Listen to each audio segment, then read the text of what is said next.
ओम नमो भगवते वासुदेवाय। श्रीमद् भगवत गीता के तीसरे अध्याय का महात्म्य। श्री भगवान कहते हैं, प्रिय जन स्थान में एक जड़ नामक ब्राह्मण था जो कौशिक वंश में उत्पन्न हुआ था। उसने अपना जातीय धर्म छोड़कर बनिए की वृत्ति में मन लगाया। उसे पराई स्त्रियों के साथ व्यभिचार करने का व्यसन पड़ गया था। वह सदा जुआ खेलता, शराब पीता और शिकार खेलकर जीवों की हिंसा किया करता था।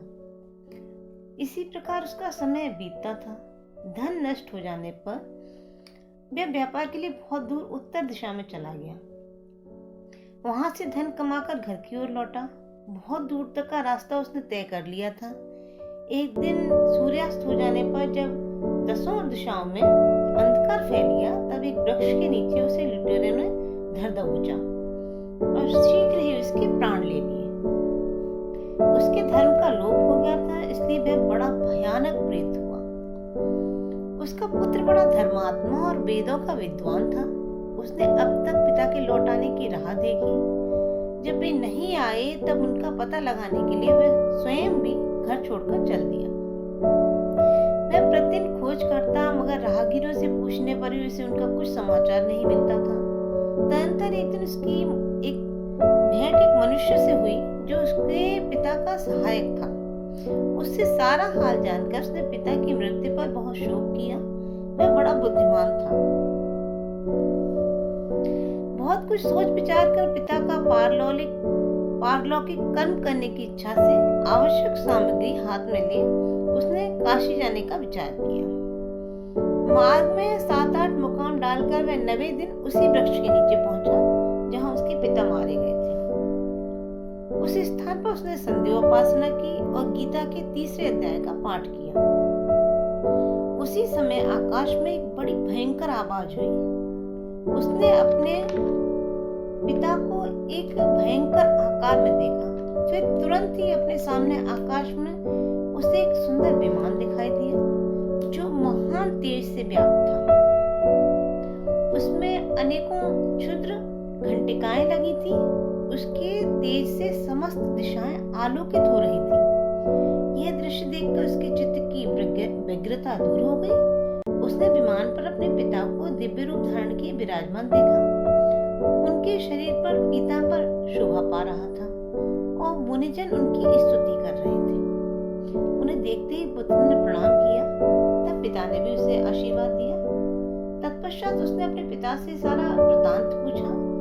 उसके उत्तर में पिता ने सब बातें बताकर यह कहना आरंभ किया, बेटा, देववश मेरे निकट गीता के तृतीय अध्याय का पाठ करके तुमने इस शरीर के द्वारा किए गए 2 स्त्यज कर्म बंधन से मुझे छुड़ा दिया। अतः अब घर लौट जाओ, क्योंकि जिस काम के लिए तुम काशी जा रहे थे वह प्रयोजन इस समय तृतीय अध्याय के पाठ से ही सिद्ध हो गया है। पिता के यूं कहने पर पुत्र ने पूछा, तात, मेरे हित का उपदेश दीजिए और कोई कार्य जो मेरे लिए करने योग्य हो वह बतलाइए। तब पिता ने उससे कहा, अनंत, तुम्हें यही कार्य फिर करना है। मैंने जो कर्म किया है वही मेरे भाई ने भी किया था। इससे वे घोर नरक में पड़े हैं। उनका भी तुम्हें उद्धार करना है तथा मेरे कुल के जितने लोग नरक में पड़े हैं उन सब का भी तुम्हारे द्वारा उद्धार हो जाना चाहिए। यही मेरा मनोरथ है बेटा। जिस साधन के द्वारा तुमने मुझे संकट से छुड़ाया है उसी का अनुष्ठान औरों के लिए भी करना उचित है। उसका अनुष्ठान करके उससे होने वाला पुण्य उन नारकी जीवों को संकल्प करके दे दो। इससे वे समस्त पूर्वज मेरी ही तरह यातना से मुक्त हो स्वल्प काल में ही श्री विष्णु के परम पद को प्राप्त हो जाएंगे।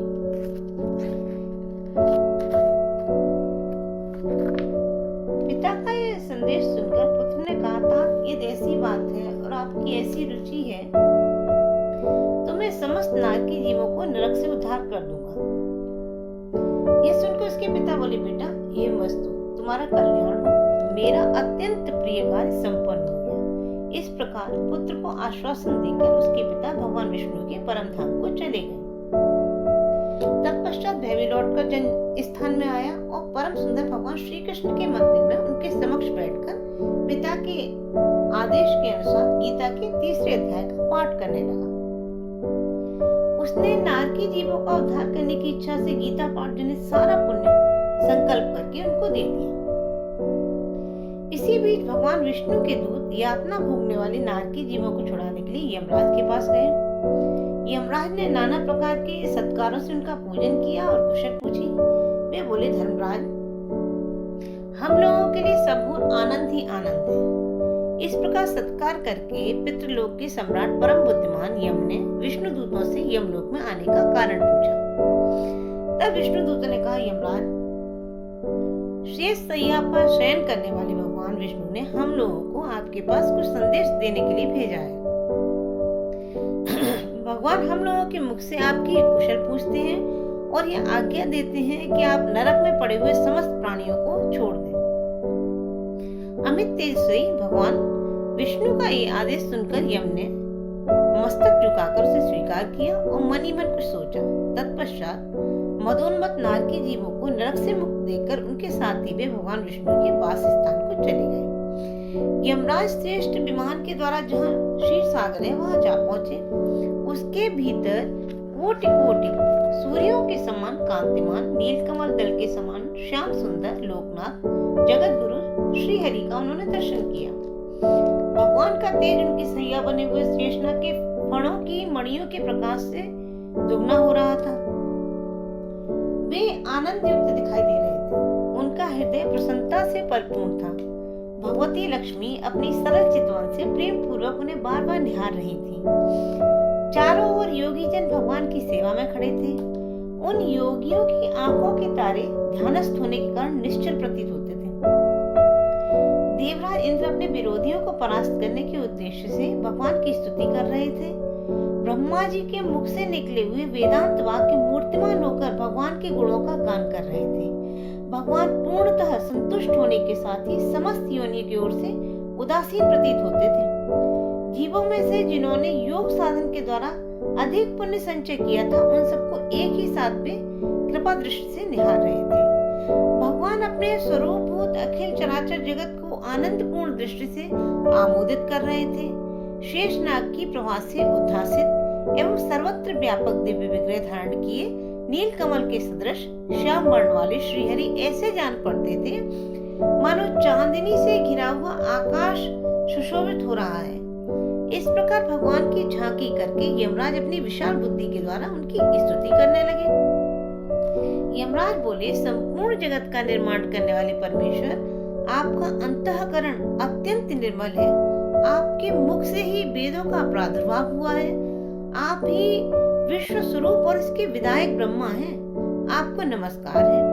अपने बल और वेग के कारण जो अत्यंत दुधुष प्रतीत होते हैं, ऐसे दानवेंद्रों का अभिमान चूर्ण करने वाले भगवान विष्णु को नमस्कार है।